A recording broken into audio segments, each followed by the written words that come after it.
Module 2, Flood Disaster. Unit 2.3, Case Studies. Learning Outcomes. After completing this unit, participants will be able to describe the main aspects of flood disasters, explain the conditions that trigger them, recognize the importance of institutional responses and early warning systems, and explain the recovery process after a disaster. Pakistan floods, 2010. In 2010, Pakistan faced one of the most severe flood disasters in its history, affecting millions of people across the country. The floods caused widespread destruction to homes, infrastructure, and agricultural areas.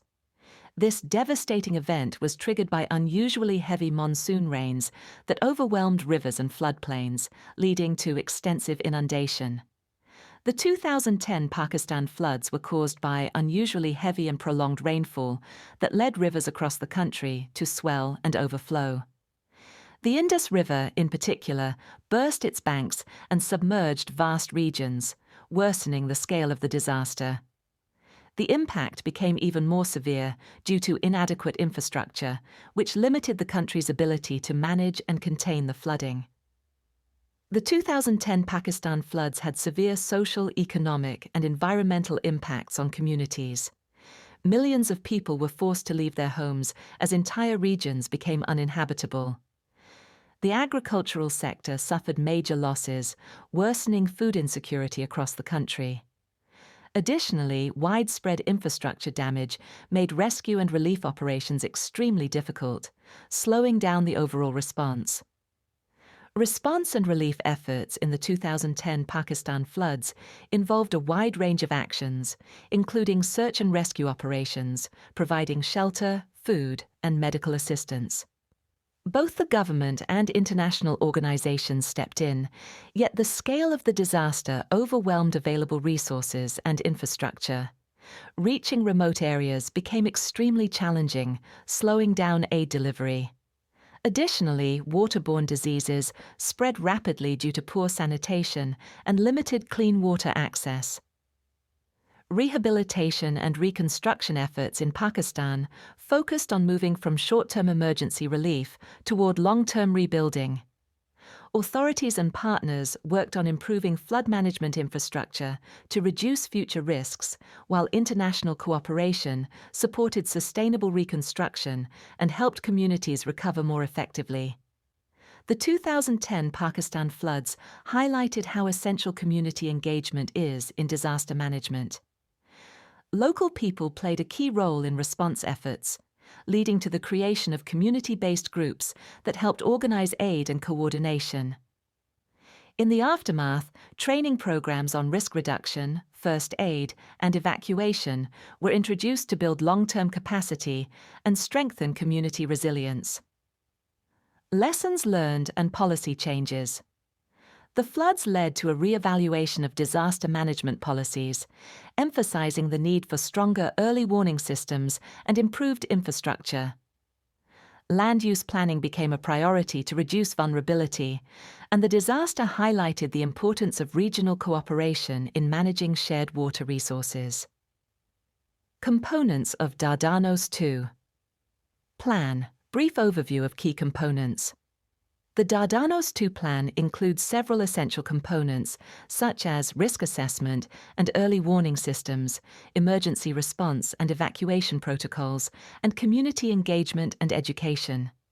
It also focuses on coordination, search and rescue operations, infrastructure protection, data management, and information sharing, as well as long-term recovery and rehabilitation. Hellenic General Plan for Emergency Response.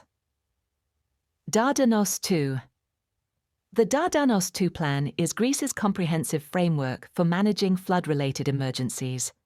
It focuses on reducing risks to people, property, and the environment through key components such as risk assessment, early warning systems, evacuation protocols, community engagement, coordination mechanisms, search and rescue operations, infrastructure protection, data management, and long-term recovery and rehabilitation. Risk assessment and early warning systems. This part of the Dardanos 2 plan focuses on identifying flood risks by collecting data on topography, soil structure, rainfall patterns, and river behavior. Using this information, flood models are created to estimate the scale of potential flooding, and early warning systems are activated to notify both the public and emergency teams when a flood threat is approaching. This section highlights how flood risks are analyzed using a multidisciplinary approach. Experts such as geologists, hydrologists, meteorologists, and engineers work together to study topography, soil characteristics, rainfall patterns, and river behavior. With the help of advanced flood modeling software, different scenarios are simulated to estimate possible flood extents.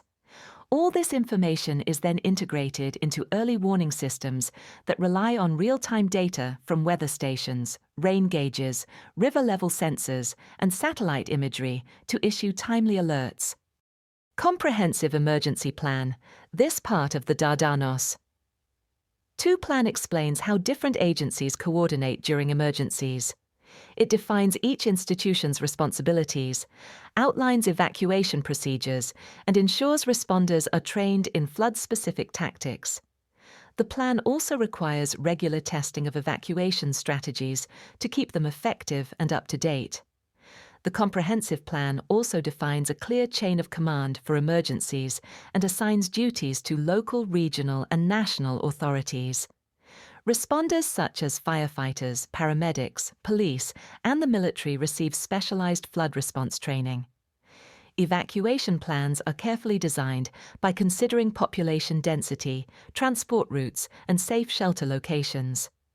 Regular evacuation drills are carried out to detect bottlenecks and improve overall efficiency. Community engagement is a key part of the Dardanos 2 plan, focusing on empowering people to take action against flood risks. The plan includes public education workshops, mock evacuation drills, and outreach programs designed to raise awareness and teach communities how to prepare for and respond to floods. Community engagement efforts in the Dardanos 2 plan involve partnerships with government agencies, NGOs, and schools to improve public preparedness.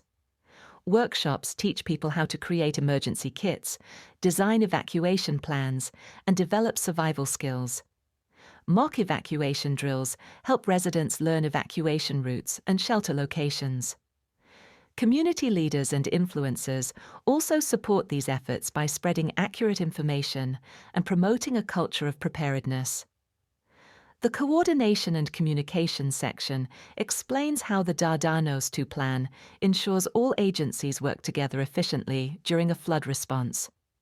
It uses a Structured Incident Command System, ICS, to align roles and actions toward a shared goal.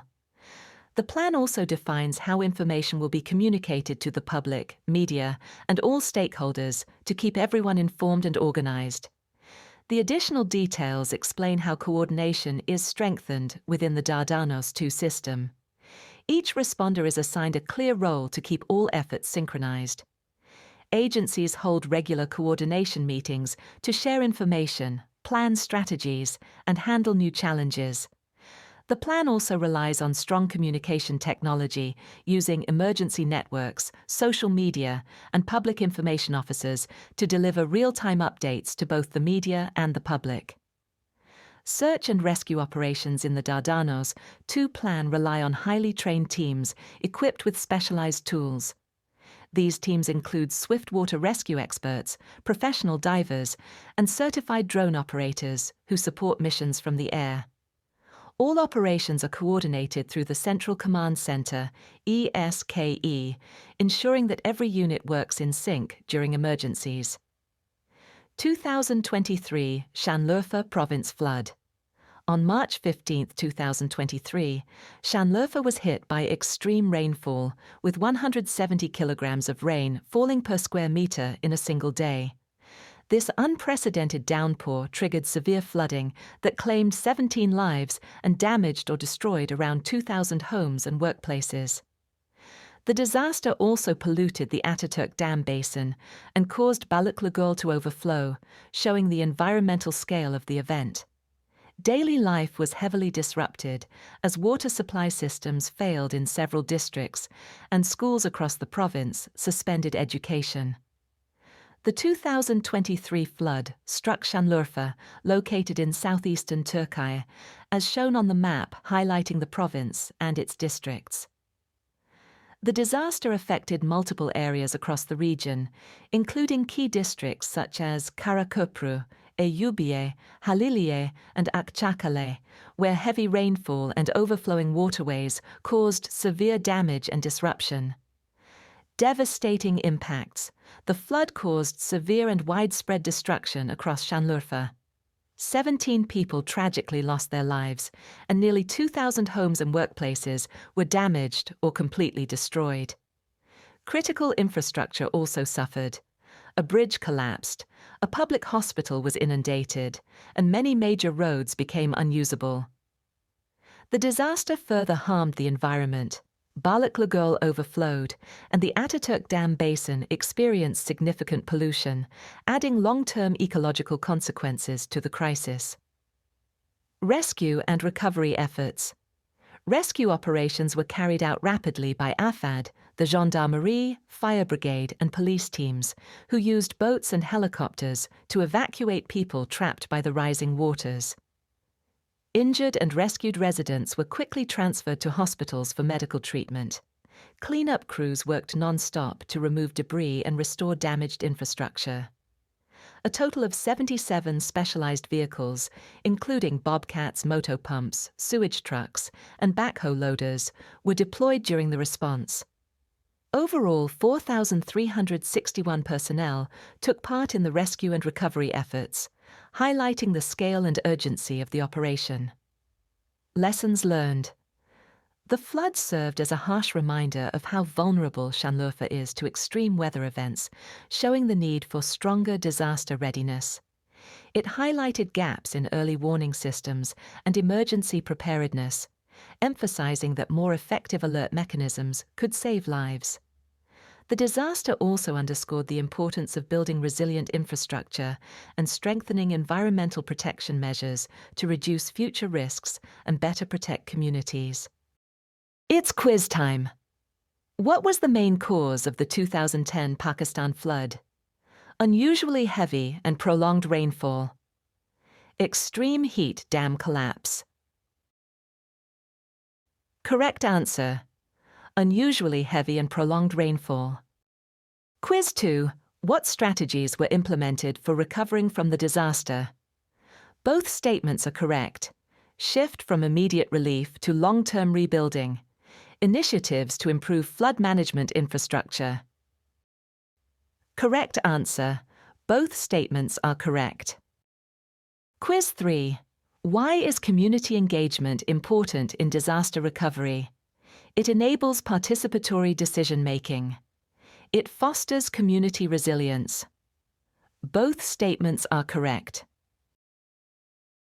Correct answer. Both statements are correct. Before moving to the next module, you will complete a short self-assessment test about the topics of Module 2, Unit 3, Case Studies. The test consists of 3 questions, and your results will help identify the areas where you need more practice and the topics you already understand well.